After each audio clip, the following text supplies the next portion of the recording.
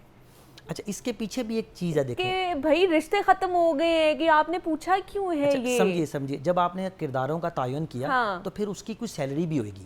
ٹھیک ہے, دیکھیں آپ میں 2 کام کر رہا ہوں تو میری اگر آپ تنخواہ دیں گے مجھے اس کام کی تو میں جواب دہ بھی ہو سکتا ہوں. یہاں پہ یہ ہوتا ہے کہ جب دوست یا بھائی مل کے کام کر رہے ہوتے ہیں تو تنخواہوں اور بینیفٹس کا تعین نہیں ہوتا, کلیئرٹی نہیں ہوتی. وہ ابا جی ہیں, بڑے بھائی ہیں, وہ جتنا دل کرے گا پیسے لے لیں گے, چھوٹا جتنا دل کرے گا پیسے لے لے گا.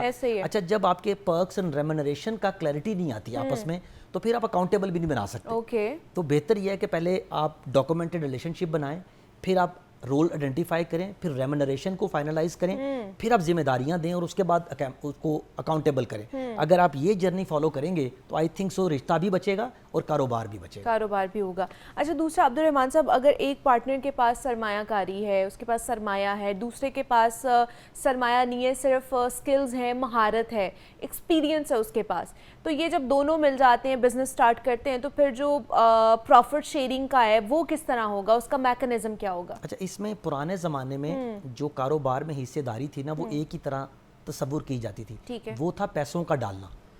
ہم دونوں نے کاروبار کیا, 2 لوگوں نے, دونوں کی طرف سے پیسے دونوں نے 60 روپے اور 40 روپے ڈالے اور وہ 60-40 کے حصے دار بن گئے. تو کاروبار میں جو حصے داری ہے وہ پیسے کے ڈالنے سے ہی اس کا تعین ہوتا ہے. لیکن اب آ کے تھوڑی سی چیزیں چینج ہو گئی ہیں. اب اس کو بولتے ہیں equity. This is called the financial equity. But there are 2 other types of equities جن کو پچھلے کچھ سالوں میں جن کا اختراع ہوا ہے. مثال کے طور پر انٹلیکچوئل ایکویٹی, کہ جی میرا آئیڈیا ہے اور آپ کے پیسے ہیں, تو ہم 50-50 کے حصے دار ہوئیں گے, ٹھیک ہے, but I am the partner because of my idea and you are the partner because of your money. تو you got financial equity, یعنی you got equity because of your finance. I got equity because of my idea. The third type of equity called the sweat equity. Sweat equity. یعنی میرا idea ہے, ان کے پیسے ہیں اور کام یہ کرے گا. تو جو کام کرے گا he is basically putting his sweat into the business. تو then there are three types of equities into the business. اچھا اس طرح سے لوگ آپس میں ایک ایگریمنٹ کر لیتے ہیں. صحیح. اس میں ایک بندے سے پیسے آتے ہیں, ایک سے آئیڈیا آتا ہے اور ایک سے محنت آتی ہے. تو وی پٹ اپ این آئیڈیا. لیکن جب آپ کمپنی فارم کرتے ہیں, پرائیویٹ لمیٹڈ بناتے ہیں, اے او پی بناتے ہیں, جب آپ مل کے کام کرتے ہیں, ایک کلیئرٹی میں ضرور دوں گا آپ کے چینل سے کہ جب آپ مل کے کام کریں تو یا تو ایسوسیشن آف پارٹنرشپ بنے گی, اے او پی بنے گی, ایسوسیشن آف پرسنس, یا پرائیویٹ لمیٹڈ کمپنی بنے گی جس میں ایک سے زیادہ لوگ مل کے کام کرتے ہیں. تو یہ کریٹیکل ہے کہ کمپنی کی جو فارمیشن ہے وہ ٹھیک کریں. اگر اس کا لیگل سٹرکچر ٹھیک نہیں ہوگا تو پہلے دن سے ہی آپ دھوکے میں ہیں. ہم 2 بھائی مل کے کام کر رہے ہیں, کمپنی میرے نام پہ ہے سول, اور میں آپ کو پارٹنر کہہ رہا ہوں پچھلے 5 سال سے, تو یہ دھوکا ہے. You have to make him the part of the company, give him the bank کے اندر اس کا نام دیں, اس کے اوپر سگنیٹری ہونا چاہیے, Okay. وہ آپس میں ایگریمنٹ ہونا چاہیے کہ ہم نے کمپنی کو کیسے چلانا ہے. تو دس از آل اباؤٹ دا کانسیپٹ, جس کو آپ ایکویٹی کو کلیئر طریقے سے لے کے چلیں گے تو پھر آپ حصے دار اور ہو خاص سکتے طور ہیں. پر یہ اس معاملے میں ہوتا ہے کہ جی کمپنی میرے نام ہے کیونکہ سرمایہ میں نے لگایا ہے, میں نے سارے پیسے میں نے لگائے ہیں, آئیڈیا بے شک تمہارا ہے لیکن سرمایہ میرا ہے تو کمپنی میرے نام پہ ہوگی. اور یہ پریکٹیکل کیس, ہمارے پاس ایک فیملی آئی جو 50 سال سے کام کر رہی تھی, ان کی ایکویٹی کلیئر نہیں تھی. ایک بھائی نے کہا جی مجھے 50 سال کام کرتے ہو گئے ہیں تو 50% ایکویٹی میری ہے, یہ 80% میری ہونی چاہیے. اوکے. دوسرے نے کہا جب 25 سال مجھے بھی ہو گئے ہاں تو 25 میری ہونی چاہیے. اچھا جب وہ 80 کو 25 میں پلس کیا وہ تو 115 ہو گئی, تو ایک 100 سے اوپر تو ایکویٹی نہیں ہو سکتی. اسی لیے یہ clarity on the day first اگر آ جائے گی حصے داری کی, نفع نقصان کی ذمہ داری کی, تو میرا خیال ہے چیزیں بہتر طریقے سے چل سکتی ہیں. اچھا, اور اگر یہ تو چلے پارٹنرشپ میں پروفٹ ہوتا ہے تو پروفٹ مارجن تو ہمارے سامنے ہے, لیکن جب نقصان ہوتا ہے کسی صورت میں کہ جی اب آپ کو اتنا لاس ہو گیا ہے کہ آپ کو بند ہی کرنی پڑ رہی ہے اپنا کاروبار یا جو بھی آپ نے بزنس شروع کیا ختم کرنا پڑ رہا ہے, تو اس کی کیا طریقہ کار ہونا چاہیے؟ جیسے کہ فیملی بزنس میں یا مل کے کام کرنے میں جو سب سے بڑا چیلنج ہے نا وہ ہے یہی. اچھا. لیکن جب تک تو سب اچھا ہے, اچھے میں تو سارے ساتھ چلتے ہیں, سب ساتھ ہے. جب خدا نہ خواستہ نقصان ہوا تو اس کی ڈسٹریبیوشن کیسے ہونی ہے؟ دیکھیں کاروبار کرنے کے سارے اصول موجود ہیں. فار ایگزامپل ہم نے 100 روپیہ لگایا, کاروبار کیا, اگلے سال ہمیں 10 روپے کا نقصان ہو گیا تو ہماری ایکویٹی 100 سے کم ہو کے 90 کی ہو جائے گی. ٹھیک ہے. اور وہ جو 10 روپے ہیں جو نقصان ہوا ہے وہ ہماری حصے داری کے مطابق ہمارے بیچ میں ڈسٹریبیوٹ ہو جائے گا. اچھا, اس میں جو میں نے کہا کہ جو فیصلہ سازی ہے اس کا اصول بنائیے, اور آخری چیز بزنس سے ایگزٹ ہونے کا پلان ہر وقت کلیئر ہونا چاہیے. ٹھیک ہے کہ یہ جو ہے نا ڈفرینس ہونا چاہیے کہ آپ کا پرسنل کیا ہے اور آپ کا پروفیشنل یا بزنس کیا ہے. تو ان کو جو الگ الگ رکھنے کی کوشش کیا کریں. جب مکس ہو جاتے ہیں تو پھر بچے بھی کنفیوز ہو جاتے ہیں کہ اب ہم نے کیا کرنا ہے, اور آپ خود بھی کنفیوز ہو جاتے ہیں, آپ کو سمجھ نہیں آ رہی, پھر فیصلہ سازی کرتے ہوئے بہت زیادہ مشکل پیش آتی ہے. تو اس لیے دونوں کو الگ الگ رکھنے کی کوشش کریں. اس لیے ہم نے آج کا یہ سیگمنٹ تیار کیا کہ کچھ نہ کچھ جو چیزیں ہیں وہ کلیریفائی ہو جائیں آپ لوگوں کے لیے. تو ہمارے ساتھ عبدالرحمان عارف صاحب موجود ہیں. عبدالرحمان صاحب بہت شکریہ آپ کے وقت کا کہ آپ آئے اور اس کے اوپر بات کی ہے. آگے بڑھتے ہیں پروگرام میں اور آپ کو بتائیں کہ شہنشاہ غزل استاد مہدی حسن خان صاحب کا آج جو ہے 98واں یوم پیدائش منایا جا رہا ہے. اور مہدی حسن کے چاہنے والے نہ صرف پاکستان اور بھارت بلکہ پوری دنیا میں موجود ہیں, اور جہاں غزل گائی اور سنی جاتی ہے وہاں مہدی حسن کی مدھر آواز کا جادو سر چڑھ کر بولتا ہے. تو ان کی زندگی پر سہیل کیسر صاحب مکمل تفصیل سے بتائیں گے, تو آئیے پھر انہی کی طرف چلتے ہیں. اور یہ مہدی حسن صاحب کے حوالے سے ایک تفصیلاً رپورٹ تھی جو آپ لوگوں نے سنی ہے, اور ان کے زندگی کے حوالے سے جو مختلف پہلو تھے ان کے اوپر روشنی ڈالی ہے سہیل کیسر صاحب نے. تو ابھی آگے بڑھتے ہیں, کچھ بات کر لیتے ہیں جناب پنجاب کے حوالے سے, کیونکہ پنجاب حکومت کا ایک اور فورس بنانے کا فیصلہ سامنے آیا ہے کہ پنجاب میں انسداد منشیات کے لیے پنجاب کاؤنٹر نارکوٹکس فورس کے قیام کی منظوری بھی ہو گئی ہے. یہ ایکٹ 2025 جو ہے نا اسمبلی اسٹینڈنگ کمیٹی نے منظوری بھی دے دی ہے اس حوالے سے. تو بات کر لیتے ہیں, مدثر حسین ہمارے ساتھ ٹیلی فون لائن پر موجود ہے.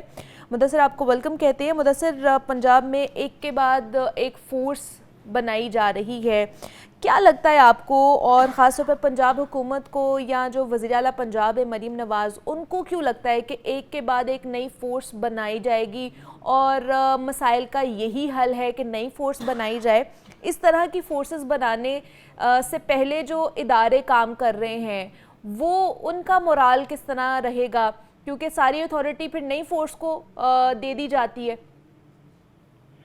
جی بالکل, یہ نا منیبہ ایسے ہے کہ فورسز کا پاکستان جو ہے وہ بننے جا رہا ہے. ٹھیک ہے, ایک سے ایک فورسز جو ہے وہ بنائی جا رہی ہے, اور اس حوالے سے میں آپ کو بتاؤں کہ تھوڑی دیر پہلے سی سی ڈی بنائی گئی, کرائم کنٹرول ڈپارٹمنٹ, اس کو جو ہے وہ فنڈز دیے گئے, اس میں جو ہے وہ نئی بھرتیاں کی گئیں, اس میں جو ہے وسائل کے جو ہے وہ بنمار لگایا گیا. اب نئے دفاتر سی سی ڈی کا بن رہا ہے, 3 ارب روپیہ اس پہ جو ہے وہ خرچ ہوگا. قربان لائن میں پہلے جو دفاتر ہیں ان کو گرایا جا رہا ہے, جو پرانے دفاتر ہیں ان کی جگہ سی سی ڈی کا نیا دفاتر 3 ارب روپے کا بنے گا.